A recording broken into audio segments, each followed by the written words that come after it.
Breathing and living in nice clean air? Yes. All right. And these Burgess Elementary students are doing something about their air quality. She's doing tally marks to see if cars are idling or not idling. Yes, we go around the car loop and then we come back.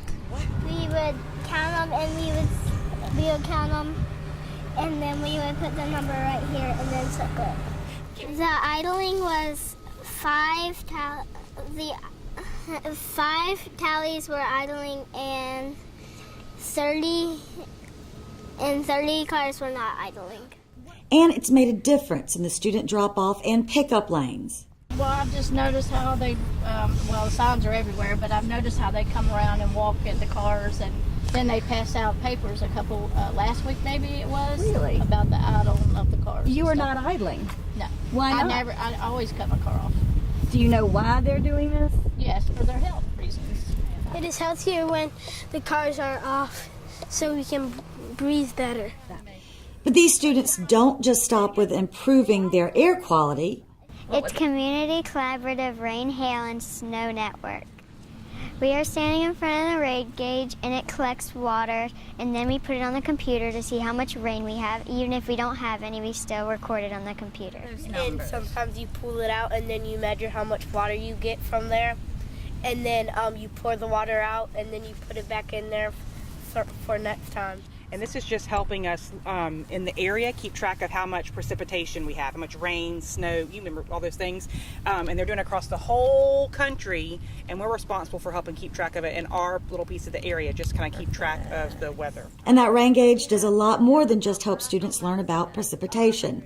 It directly affects another hands-on learning area. Okay, so again, we're coming back to this whole question of whether it's getting an adequate water supply, right? Yeah. Well, right there, we're planting lettuce. Okay. And there's one broccoli right there. And they seem to be working because it's fun to like get your hands dirty, and I like to get my hands dirty. These garden club students have also learned the importance of composting.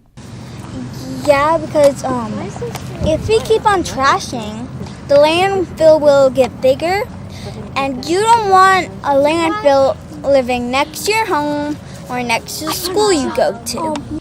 All of these environmentally educational activities are part of the WELL program. That's spelled W-E-L. Burgess started piloting a new program called the WELL program this year, and we've been working on that, the Horry County Schools Facilities Department with Coastal Carolina University and the Waccamaw Riverkeeper for the last several months, and we decided that we wanted to highlight 3 particular activities surrounding sustainability.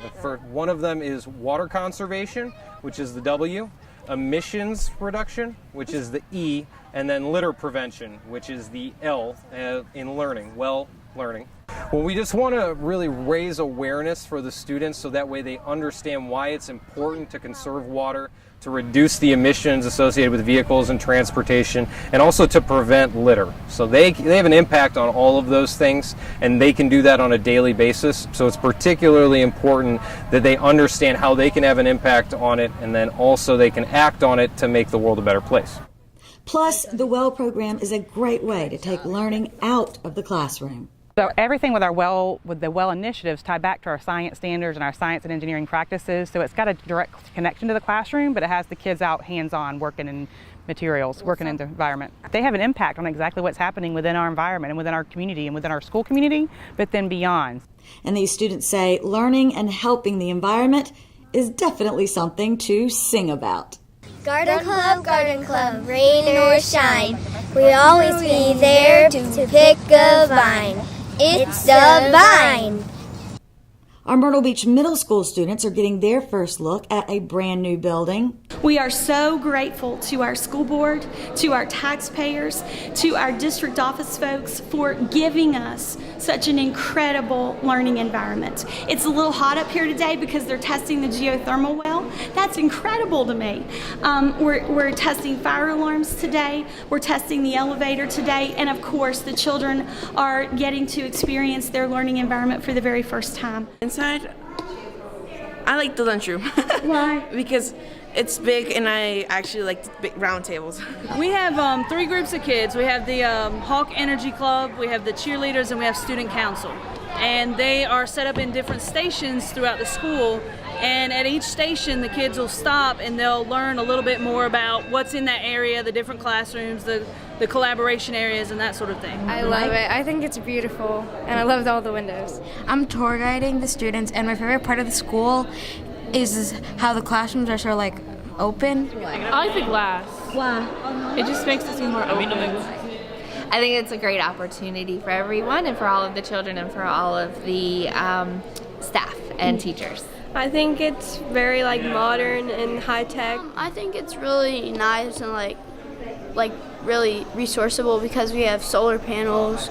It just looks beautiful. On Friday, January the 12th, students will be dropped off at the old Myrtle Beach Middle School, but picked up at the new Myrtle Beach Middle School that afternoon. And parents, all Horry County School students have early dismissal Friday, January the 12th, so please make any arrangements necessary.